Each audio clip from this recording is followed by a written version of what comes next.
තාත්තා රට රස්සාවට යන්නම ඕනේද? ඔව් පුතේ. ඇයි ඒ? පුතාට සතුටින් ඉන්න ඕනේ හින්දානේ. ජාවාරම්කරුවන්ට අහු නොවී වැදගත් විදිහට වැඩ ටික කරගෙන සතුටින් රට යන්න. අද විශේෂයෙන් මේ ප්‍රකාශයක් නිකුත් කිරීමට බලාපොරොත්තු වුණේ යම්කිසි ආකාරයක පහුගිය දවස්වල දිනවල අද සහ පහුගිය දින කිහිපය තුළ මාධ්‍යවල වාර්තා කරලා තිබුණා මේ ලබන 30 වෙනි සිකුරාදා බැංකු නිවාඩු දිනයක් ප්‍රකාශපත් කිරීම සම්බන්ධයෙන් විවිධ මත ඒ සඳහා පැහැදිලි කිරීමක් කරන්න එක සුදුසුයි කියලා මහ බැංකුව කල්පනා කරා. ඒ සඳහා විශේෂයෙන් ඒ හේතුව සහ ඒ අදාළ කරුණු ගැන තමයි අද ඉදිරිපත් කරන්න යන්නේ. මුලින්ම මේ රජය සහ මුදල් අමාත්‍යාංශය සාකච්ඡා කරලා මහ මේ මාසයේ 30 වෙනි සිකුරාදා බැංකු නිවාඩු දිනයක් වශයෙන් පත් කිරීමට ප්‍රධාන වශයෙන් හේතු වෙලා තියෙන්නේ. අපි හැමෝම දන්නවා දේශීය ණය ප්‍රශස්තිකරණය ඩොමෙස්ටික් ඩෙට් ඔප්ටිමයිසේෂන් කියන ඒ වැඩපිළිවෙල පහුගිය දවස්වල විශේෂයෙන් මුදල් අමාත්‍යාංශය සහ අදාළ මහ බැංකුව සාකච්ඡා කරලා අවසන් පදිරට ඇවිල්ලා තියෙනවා. එතකොට ඒක ක්‍රියාත්මක කිරීම සඳහා විශේෂයෙන් අවශ්‍ය වෙනවා ඒ යම්කිසි කාලපරාසයක් සම්පූර්ණ ක්‍රියාත්මක කිරීමට ඒ ක්‍රියාත්මක කිරීමේදී කැබිනට් මණ්ඩලයේ අනුමැතිය ලබා ගැනීම, පාර්ලිමේන්තුවට ඉදිරිපත් කිරීම, ඊට පස්සේ පාර්ලිමේන්තුවේ අදාළ කමිටු මුදල් කාර්යක සභාව සහ අනිකුත් අදාළ කමිටු වල සාකච්ඡා කිරීම කාලයක් අවශ්‍ය වෙනවා. ඒ වගේම පාර්ලිමේන්තුවේ විවාද කරලා ඒ සඳහා අනුමැතිය ලබා ගැනීමට අවශ්‍ය වෙනවා. ඒ කටයුතු කිරීම සඳහා සාමාන්‍යයෙන් දවස් 4ක 5ක වගේ කාලයක් අවශ්‍ය වෙනවා. ඒතර මේ වගේ දවස් 4ක 5 කාලය තුල සාකච්ඡා කරන අතරතුරදී වැදගත් කාරණේ තමයි වෙළඳපළේ විශේෂයෙන් රාජ්‍ය භාණ්ඩාගාර බිල්පත් සහ බැඳුම් කර සහ ඒ වගේම බැංකුවල කොටස් ඒ අදාළ ව්‍යාපාරවලට අදාළ කොටස් වෙළඳපළේ සහ ණය වෙළඳපළේ විශේෂයෙන් වෙළඳපොලේ වෙළඳාමට සම්බන්ධ වෙන ට්‍රේඩ් වෙන දේවල්. එතකොට මේ වගේ දෙයක් කරනකොට ඒ අතරතුර ඒක නිසා තමයි විශේෂයෙන් අර දීර්ඝ නිවාඩුවක් අවශ්‍ය වෙන්නේ. ඒක නිසා මේ කාලය දීර්ඝ නිවාඩු කාලයක් වෙන බැවින් රජය සහ මුදල් අමාත්‍යාංශ සාකච්ඡා කරලා තීරණය ගත්තා මේ කාලය තුල මේක කරගන්න ඕන. නමුත් මේ අතරමැදදී එක දිනයක් පවතිනවා විශේෂයෙන් වෙළඳපොළවල් ක්‍රියාත්මක වෙන. ඒ දිනේ වෙළඳපොළවල් ක්‍රියාත්මක වීම අත්හිටුවීම තුලින් මේ ක්‍රියාවලියට අවශ්‍ය කාලය ලබා දීම සඳහා ඒ ඒදී විශේෂයෙන් ජූනි 30 සාමාන්‍යයෙන් සමහර කාලවල බැංකු දිනයක් වශයෙන් ප්‍රකාශ කරලාපත් තියෙනවා. මේ අවස්ථාවේදී ජූනි 30 සිකුරාදා බැංකු දිනයක් ප්‍රකාශපත් කරාම එක දිගට දවස් 5ක යම් කුසාකාරයක වෙළඳපොළවල් අසතපින් කාලය තුල මේ සම්පූර්ණ ක්‍රියාවලියම අවසන් කිරීමට හැකි වෙයි කියලා රජය බලාපොරොත්තු වෙන නිසා තමයි ඒ දිනය නිවාඩුවට පත් කරලා දීලා තියෙන්නේ. ඉතින් ඒක ඒ හේතු නිසා මිසක් වෙන කිසිම හේතුවක් නිසා නෙමෙයි.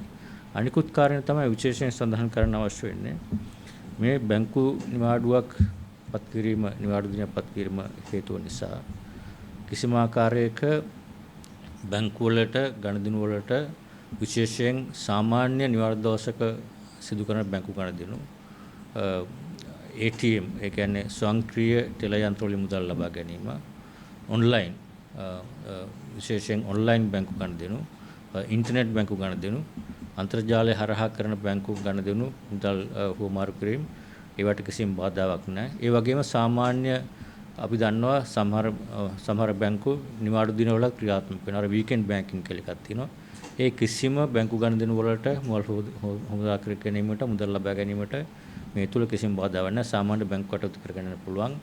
ඒ නිසා තමයි මේ වගේ දීර්ඝ බැංකු නිවාඩු කාලයක් තුල වුණත් බැංකු කටයුතු ජනතාවට අවශ්‍ය කරන අත්‍යවශ්‍ය බැංකු කටයුතු කර ගැනීමට සියලු පහසුකම් සලස්වනවා. ඒ වගේම වැදගත්ම දේ තමයි කියන්න තියෙන්නේ සමහර අයගේ යම්කිසි කටකතා පතුරනවා මේක බැංකු ජනතාවගේ බැංකු වල තැන්පත් මුදල් යම්කිසි ආකාරයක හානියක් වෙන දෙයක් කියලා ශ්‍රී ලංකා මහ බැංකු වශයෙන් සාතික කළ කියන්න පුළුවන් මේ දේශීය ණය ප්‍රශස්තිකරණය කියන වැඩපිළිවෙල යටතේ යෝජනා කරලා තියෙන අති පරිදි දේශීය බැංකු සහ බැංකු නොවන තැන්පත් ලබා ගන්න ආයතනවල තියෙන තැන්පත්වල තැන්පත් මුදල ඕ දැනට එයාට ලැබෙන පොලි මුදල කිසිම අඩුවක් වෙන්නේ නැති විදියට ඒකට හානියක් වෙන්නේ නැහැ මේ කරන යෝජනා කර ඇති දේශීය ණය ප්‍රසාරීකරණය වැඩපිළිවෙල තුලින්.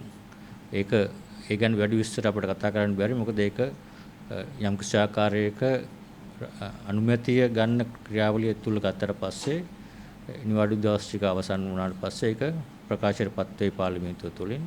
එතකන් ඒ සඳහා මම හිතන්නේ විස්තර සාකච්ඡා කිරීමේ තරම් සුදුසු නැහැ. කොහොම වුණත් මහ බැංකුව වශයෙන් අපි ප්‍රකාශ කර තියෙන්නේ මහ ජනතාවගේ බැංකු සහ බැංකු නොවන මුල් ආයතන වල තියෙන තැන්පත් වලට මේ දේශීය ණය ප්‍රතිශත කිරීම කියන යෝජනාව තුළ ඒගොල්ලන්ගේ තැන්පත් කිසිම ආකාරයකට අඩුවීමට හේතුවකුත් නැහැ.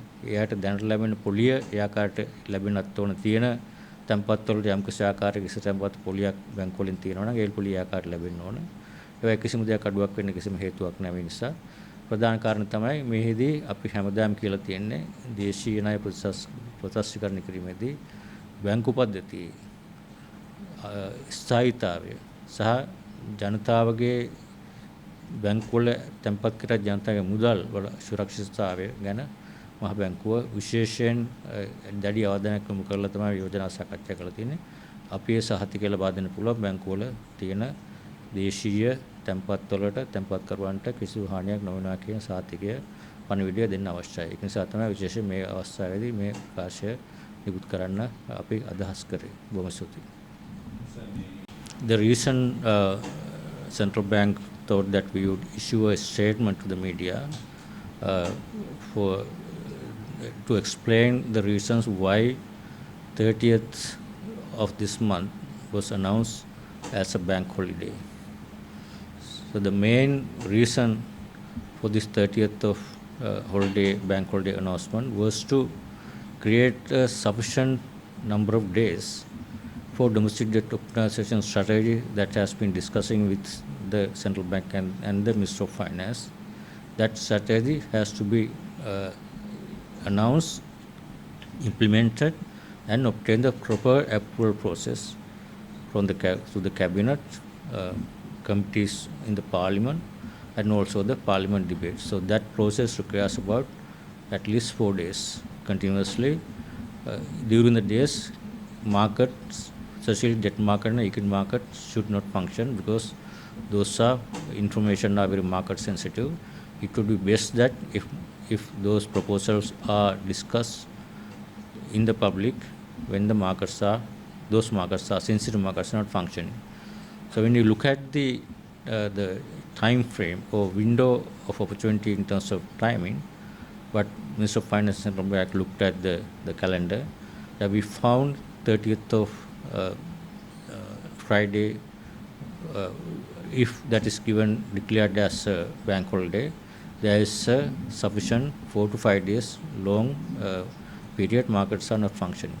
That would be the best time to discuss this open and transparent basis with the cabinet, in the parliament, at the committee stage, and complete the strategy and get the necessary approval during this period. This is the reason why the Friday, 30th June Friday was announced as a bank holiday.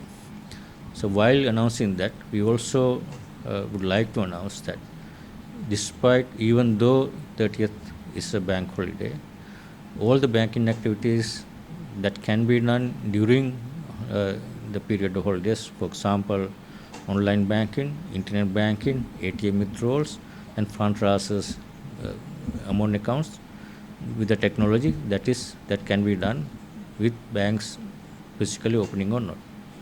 So we want to ensure that all banking services, especially the public to withdraw money, the public to do internet online transfers can happen. And also, especially we know some of the banks have weekend banking. There are no restriction even for them to have weekend banking facilities for people who would want to come to banks and in-person facilities that can also be facilitated. Only reason for this announcement is to have a sufficient time window for the parliament, cabinet, and the other processes to take place and announce a strategy when markets open after this long holiday period. Secondly, I must announce that this domestic debt optimization strategy that has been suggested in consultation with the central bank and the Minister of Finance would not anyway have an adverse impact on bank deposits in terms of there will be no reduction in deposits, bank deposits that people are having with commercial banks and non-bank institutions.